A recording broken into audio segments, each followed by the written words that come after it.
I hope you guys woke up with a better morning than I did because I woke up with a very terrible headache. And it wasn't like I was drinking last night. I was totally fine. I didn't sleep too late. I didn't wake up too late. I don't know why. I think it was because I spent the night reading while I was lying down. But anyway, it's nothing that 2 tablets of paracetamol can't fix. Hello and welcome to yet another book review. I honestly feel so refreshed, like headaches aside. I feel so refreshed to have this opportunity to keep filming one video after another and to just get back to the groove of filming every weekend. To be honest, I didn't really feel myself when I had the slump last month, and I think I gave you some of the reasons why, but I guess that's what happens when you do booktube specifically. You will really have your low days. You will not only have a creativity slump, but you also end up having a reading slump. Everyone knows that you can't really bring yourself to read when you just don't feel like it. So yes, if you are a booktuber and you are watching this video, I totally feel you. I get you. We have those days, and I think this is really something that we can all collectively relate to. So last week, I did bring up that I will be doing a back-to-back review today, and unlike last week, I managed to finish both books. So these are both classics, and I know if you are an avid reader, you will recognize both titles. They were released roughly a decade apart, and oddly enough though, I do find Rosemary's Baby totally modern. It has a very modern style of writing, but I'll get to that in a bit. So speaking of Rosemary's Baby, this was a very quick read for me. I actually started the book while I was on a plane ride going to Narita, and I finished it on the plane ride going back from my trip. So it was roughly a 4 to 5 hour read. I know that the flight takes longer. In between, I was actually watching a few documentaries and not reading the book straight. So in case you haven't heard of this book, which I hardly doubt, Rosemary's Baby is actually the basis of the popular 1968 film of the same name, starring Mia Farrow and directed by some director that I really refuse to name because he has done so many awful things. But hey, let's praise Mia Farrow because she was absolutely amazing in the movie. So the plot of this book is pretty much straightforward. You pretty much can guess what's going to happen from the start of the book up to the very end, but that doesn't mean that you won't get a devilishly good time when you read it. Pun intended. So the story basically follows Guy and his wife Rosemary as they move to this new apartment called the Bramford. Guy is this actor, and Rosemary is basically his doting wife. She's a housewife, she loves her husband, and she loves their life basically. So their new apartment is beautiful, right? And both Guy and Rosemary are totally in love with it and can't wait to move in.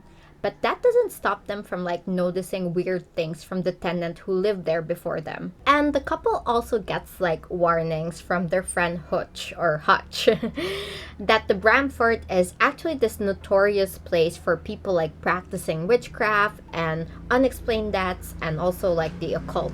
But they're so excited about the place that they eventually do decide to move in. Great move, guys.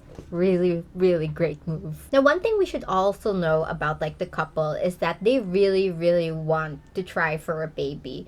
Rosemary especially. But Guy manages to convince her to put those dreams in the backseat because he has this career that he wants to build. Now, their story progresses like every other normal couple welcoming a new chapter in their life. They move into their apartment, they settle in, until a very unfortunate event eventually introduces Rosemary and Guy to their neighbors, Minnie and Roman Castevet. Now, Minnie and Roman appear to Guy and Rosemary as this older, average, middle-aged couple.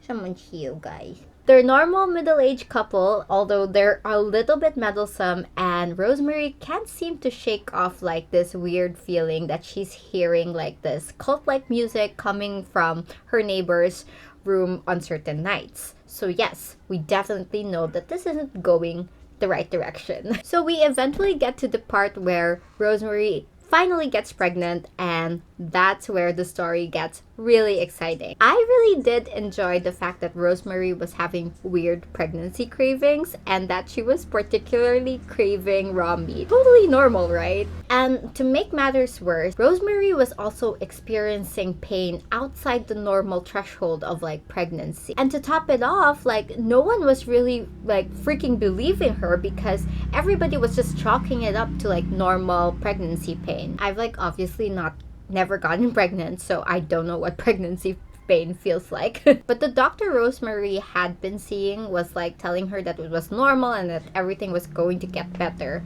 So the last thing on everybody's mind was that she was pregnant with the Antichrist. And yes, that was a spoiler, but you basically see it on the front cover of the book.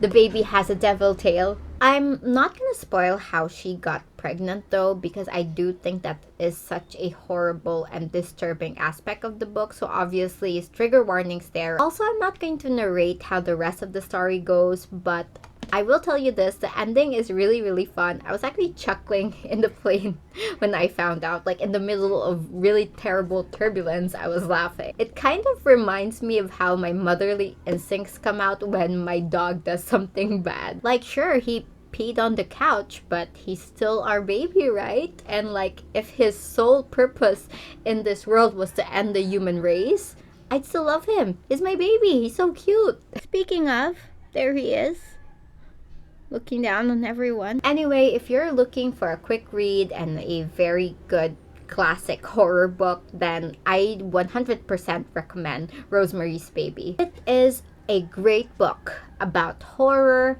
and pregnancy and motherhood and female rage and husbands who don't listen to their wives. It has it all. In my opinion, it's a solid 4 out of 5 stars. It loses a star because it is a bit predictable. Okay, time for our next book, and that is none other than The Haunting of Hill House by Shirley Jackson. Like I read this from an article online. The book is actually inspired by Sarah Winchester's house, who, if you guys have no idea, she's actually the woman behind the Winchester house. So long story short, basically Sarah Winchester inherited this house and she kept building this house for like decades. And she kept building the house because she wanted to hide from the ghosts that haunted the estate. That's really kooky. I love it.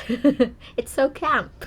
Now, I'm saying that because I do find it particularly interesting. I really did grow up watching like this ghost hunting shows, and one of the episodes did feature the Winchester house. And another fun fact, unless you have been living under the rock or you're not like interested in horror shows or horror books or the horror genre in general, this is actually the basis of the Netflix show of the same name. You guys, if you do not know who Mike Flanagan is, I suggest you start watching shows that he has made. I absolutely love the Flanagan universe. Although I have not seen The House of Usher yet, I did particularly love Hill House.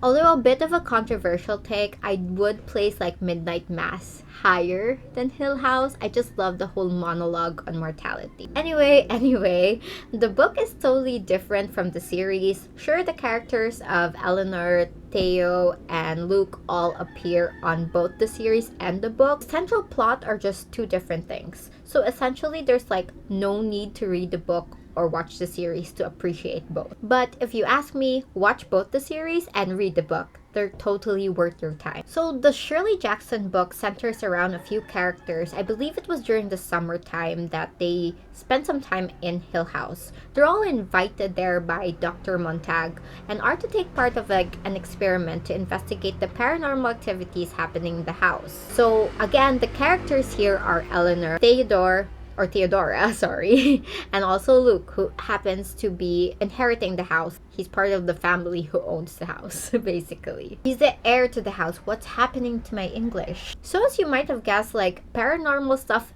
do actually happen, like really eerie, ghostly stuff. Like doors are slammed, there are random knocking sounds at night, and even like a whole apparition that happens in the garden. Now, central to all these characters is actually Eleanor, because among all of them, the paranormal activities really do impact her the most.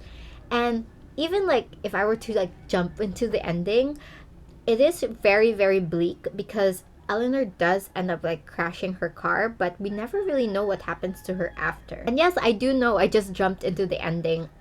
Unlike like my usual formula of like me narrating the book, the reason why I did that because I really want you guys to read and analyze the characters with me, because aside from the ending, the whole book is really just up for interpretation. For me, Shirley Jackson does the whole let's leave things up for interpretation better compared to, say, books that I read last week, like The Last House on Needless Street and Our Wives Under the Sea. Because at the end of the book, we sort of have our answers, but you're gonna have a really good time like analyzing this book. But we do like establish a few things, like Hill House is definitely haunted and it's definitely not by ghosts. Like the place and the location itself is haunted. And at the end of the book, you also kind of realize like this experiment really did go awry because it drove Eleanor to do what she did in the end. For me, I do think that everything was just happening in Eleanor's head. And our good sis needed therapy instead of that summer excursion at Hill House. But I definitely know that anybody who has read that book, you would end up like arguing with me. Like, if it was happening in Eleanor's head, why did the characters comment on the paranormal stuff happening in Hill House too? I think like my argument to that is that the house definitely saw Eleanor as an easy target. So it ended up like manipulating her to see all these things. She had a very fragile mindset, and to be honest, she was like, all she ever wanted was to belong. So I think it was the house's way of claiming her and welcoming her to the home that she's always been looking for. So I know this review is turning out to be a little bit chaotic, but that was my interpretation. And if you read the book, let me know if you agree or if you have another theory. Overall, I really did like this book, probably a little bit more than Rosemary's Baby. I can see why everybody calls this the essential haunted house book, and to be honest, it's a pretty easy read. I did like the narrative style and the complex, long sentences that Shirley Jackson used throughout the book. And I love that the atmosphere, like, it always felt eerie, and there was always like some foreboding in the book, which made it like extra scary. I wouldn't call it terrifying per se. I think it dives more about the psychological effect of your environment, like how a bad environment can do so much harm to somebody that's already suffering. Like it almost takes advantage of you, like the house did to Eleanor, and lets you do things and think things that are really out of character. And just like that, I will rate this a 4.5 over 5 stars. Definitely one of my favorite reads of the year. Thank you so much for watching my review of these two classics. I definitely enjoyed reading both of them and filming this video. And if you enjoyed watching me and like to argue with some of the points I made, please do so civilly, of course, on the comment section. And if you like this video and haven't subscribed, what are you waiting for? Let's talk books. I do a lot of book content and I think you will definitely enjoy them. Thank you again for watching. Now I just need to like nurse this headache. I probably am just lacking like caffeine or something. Maybe I'll just fix myself a cup of coffee. And the sun is out. But until then, I'll see you on my next video. Bye!